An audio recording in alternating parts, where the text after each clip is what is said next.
Some time ago, China had sent me LED turn signals. They're fantastic. I love them. They're super bright. They're on and off. Period. There's no warm-up, no delay, nothing. They just work. They're super bright. You can see them anywhere. At night, the garage door lights up like a friggin' stadium. They're so bright. There is no mistaking when this car is going to turn. Sometime later on, China sent me front turn signal bulbs for this car. These caused a number of strange issues with the car. When you put in LEDs on turn signals, a lot of times the turn signal flasher in the car is not going to be happy with them. Times have changed. It's not like the old days where what they did was they just had a little metal can with a bimetallic strip and that was it. And they passed the full current through the hazard light switch and to the bulbs and all that. No more of that. It's all done by computer. This car, I can plug in the high-level scan tool and I can have it turn on the hazard lights or make a left turn signal or right turn signal without touching the appropriate buttons in the car. These particular ones have load resistors built in. And that's a great thing because otherwise it'll throw your turn signal flasher, or what's known as a turn signal flasher relay these days, for a loop. And what happens is the car will go into hyperflash, where it flashes really, really quick. Now, I've had videos on these LED bulbs. There's links in the prescription to both of those, and it's not easy to install them. So after doing this, I certainly didn't want to do it again to take them out to diagnose the problem or anything like that. You have to pull a clip over here. There's a clip up in here, and turn the wheel in, pull out the fender liner or the wheel well liner, and then reach your hand up to get in where the bulb is. You can't get at them from under the hood. It wasn't fun doing them. I'll definitely tell you that. Could it have been better designed? Yes. Should they have left access? Yes. Is it an oversight? This is how cars are today, unfortunately. There's no access to anything, and they really don't care about that because the whole idea is bring it back to the dealership and they'll fix it. And you'll pay a lot. But anyway, I got it done and it's there. I don't know if it comes through on camera. The light here kind of flashing a little marker. It doesn't. That's actually light bleeding through the plastic, making that sort of show up as if there's a bulb in there. There is one in there. I'll show it to you. There it is there. It looks very yellow, and that's because I put a white LED in because that's what I had on hand. It's still amber-ish, so good enough as far as I'm concerned. I didn't have any amber ones, and I certainly wasn't going to buy any. So I think it's nice and provides a little bit of contrast. What you did not see in the China video is what is happening right now. You can see it on the right, where the right bulb looks different-ish, but not really. Now it seems to be okay. Keep your eye on the right bulb. I have this slowed down to 1/4 speed, and you will see the right sort of fade on, and the left does not do that. It just goes on and off, but the right side sort of fades on and fades off. This is with the parking lights on, so those lights should be dim and then bright when the turn signal is activated, or hazard lights in this particular circumstance. But certainly not working correctly, and that's the fault of the bulbs and or maybe the load resistors in them. But let me go and kill the parking lights.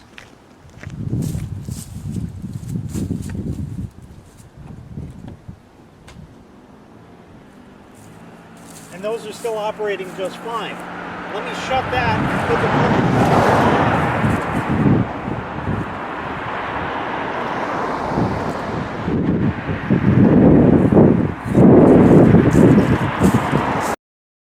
Did you catch that? Watch again. See, I just put the parking lights on, right's on, but where's the left? It's not working. Oh, there it's kind of fading on. There it is. So they're still kind of wonky, and that's just how it is.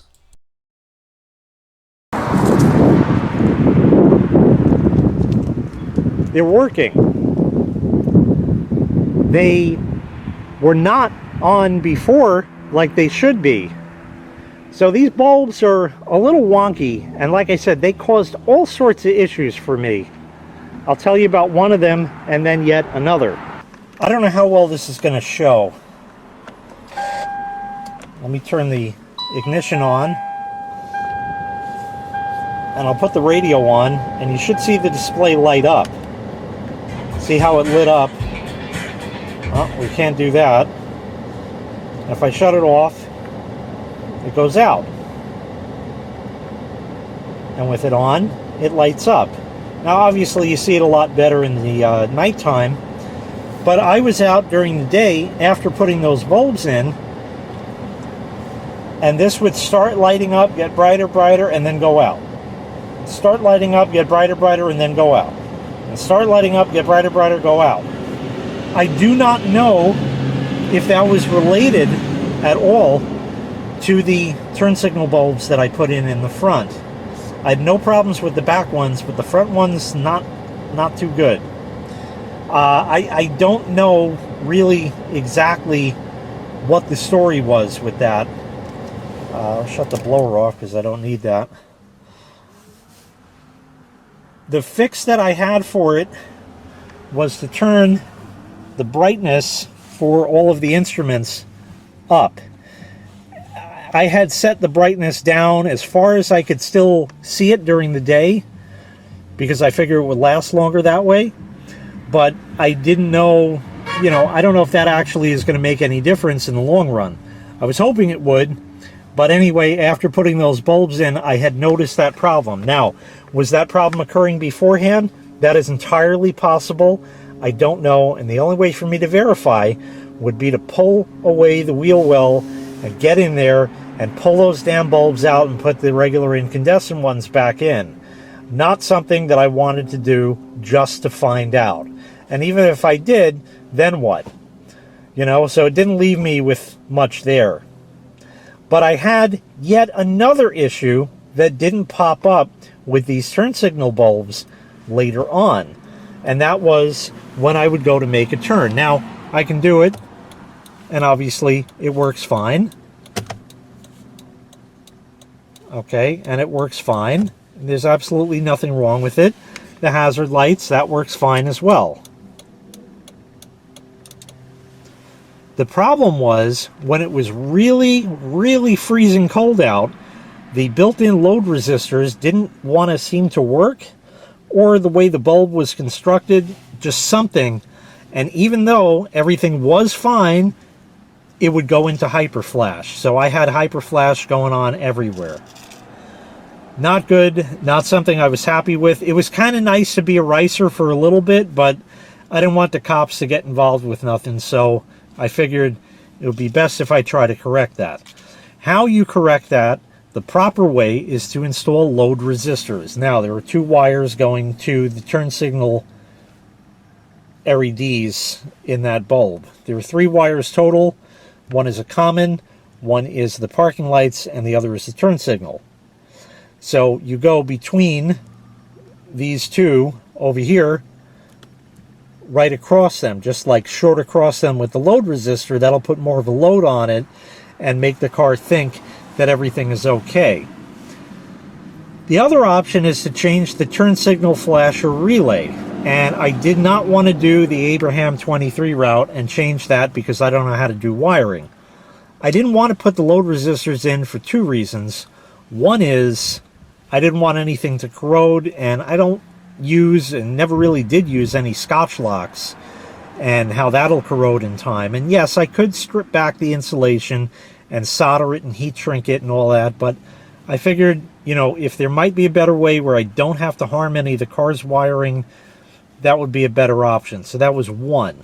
The second reason why was because those load resistors get really, really hot.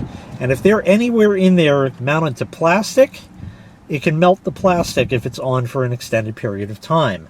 Again, not a happy thing. Mounting to metal, well, that would be metal of the car, and the leads are about as long as my finger, so there's nowhere to mount it to except the fender, and I certainly ain't drilling through the fender for it, and that was not an option. If it had better accessibility, maybe, but also just to do that job, I would need a fucking lift and have to take all the covers off underneath the car to like get up in there and actually do it right. Otherwise, it's going to be an all-day project. So unfortunately, I went and I bought a turn signal flasher relay. Not what I wanted to do, but I figure if that'll do it, then that'll solve the problem and I won't have to go any further. So I bought one. Came in this bag from Amazon, from China, some no-name brand, I don't know, just something. And it's a little, it was tan in color, box, and it has 8 pins on it. It's not like the old days with the old turn signal flashers and it was a metal can with 2 contacts and they put all the current through it. No, no, no, this is a whole fancy thing. But this thing was $12. So I figured for that, that shouldn't be too bad. Now you know me, if there's a way to install something, I'm going to make a video about it. But this was something that I couldn't really do and make a video at the same time because the chance for damage was too great. And I spoke of that in a previous video about the dashboard material and how it cracks and it's sticky and gummy and shiny and all kinds of stuff like that. What you do to get this out is you have to remove a few panels and take the instrument cluster out. It was really easy, and I'll show you one just because it's right here. You pull this drawer out and you can kind of grab it like that, and then you wiggle it some more and this pulls out. It pulls out of the rubber over there. Close that so I don't lose all my stuff, and there you go. Nope, it's not in there. On the other side, where your key would go, or your push button, which is what I have, I was able to reach in there and just pull that out. It has these same type of yellow clips on it, and it just pulls out. The bezel around here, let me reposition the camera. In fact, I'll just go handheld. Right in here, yeah, you can see how, well, the wheel is kind of in the way a little bit. The crack right there between the wheel and this panel, I just reached in there and just gave it a good yank, and that pulled out. The reason you have to pull that, if I come back around over here, is because of this lip. I can't really see in the camera. There it is. This lip here is part of the bezel that goes around the instrument cluster. For that, there are 2 fasteners in here. These are Phillips screws, but they are not screws in the sense that you know a screw. They are actually plastic screws. Yes, that exists.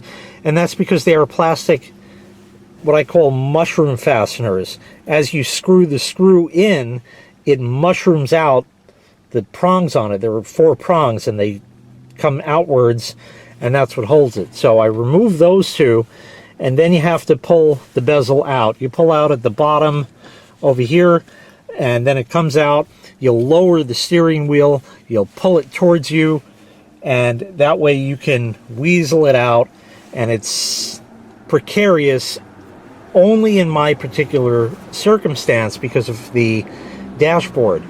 Once you do that, it's very simple to remove the 4 screws that hold in the instrument cluster. 1, 2, 3, 4.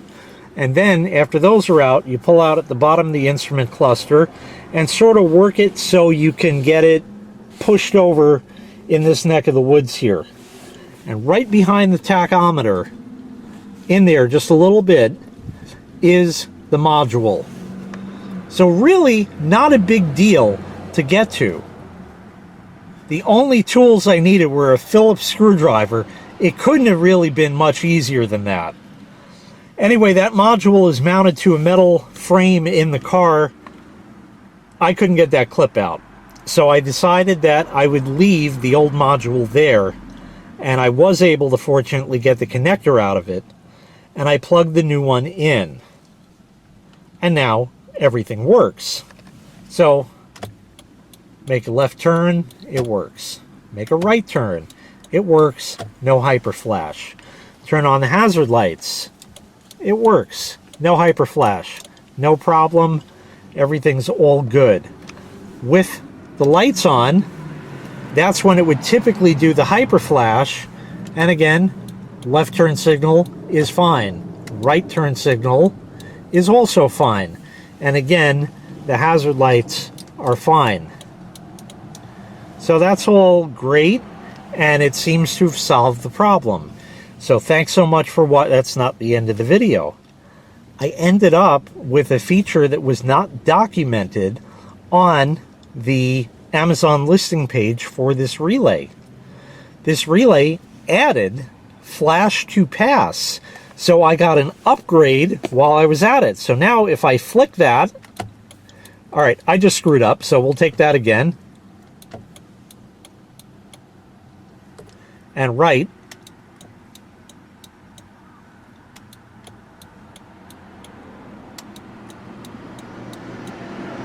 And it just does it 3 times, and that's it.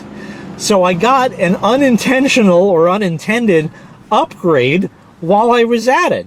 I'm ecstatic.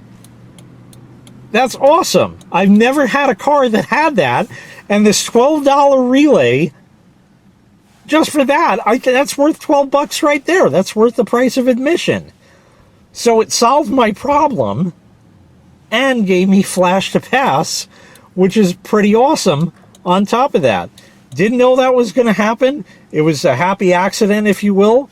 If they would have said it on the Amazon page, I would have definitely done it right away.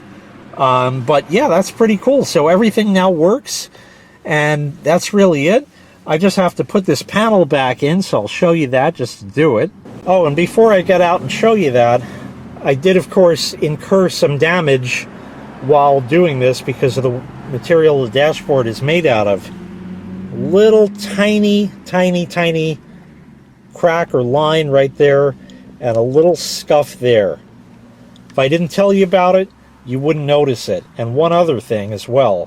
What happened was, I had this hanging out, not this far out, and it was windy yesterday when I did this, and the door went to close because of the wind, and that pushed this in here and gave me a line right there. It's almost unnoticeable once the panel is back. So now let me go ahead and put that back in. So to put this back, you just take it and put it back in place like that, and just kind of get it where it looks like it's right. Pop in back here behind the rubber like that, and then just give it a shove and it's back in. Did the same with the other panel on the other side. Some dirt. With the other panel, put that in. Put the instrument cluster back with its 4 screws. Put the bezel back and put those 2 plastic fasteners in. Fixed and with an upgrade.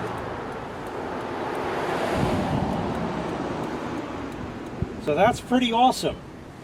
So that was the story of the turn signals and how they're not still quite right, but better than they were, and I got an upgrade out of it while I was at it. Not too bad. Anyway, that's going to wrap this up. Thanks so much for watching. I really appreciate it. Make sure you click like, make sure you click subscribe, and take care. We'll see you next time. Bye-bye.